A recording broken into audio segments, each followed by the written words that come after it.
Hey guys, it's Chris at Systainer Systems. Today let's talk a little bit about mobility. How do you move Systainers from point A to point B? Well, probably the most common way to do it is with the new and improved Sys-cart. It has 4 wheels, they are locking, and you can put either the M footprint or put the L footprint Systainer and lock that into place.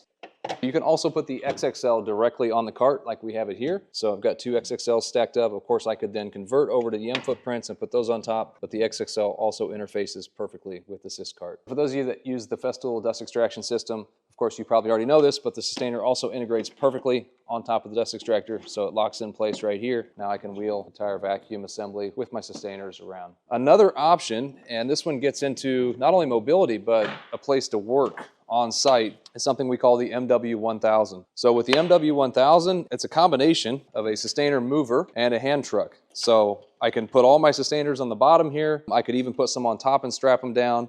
I can strap it in the front as well. And then when I get where I need to go, I can fold the handle down.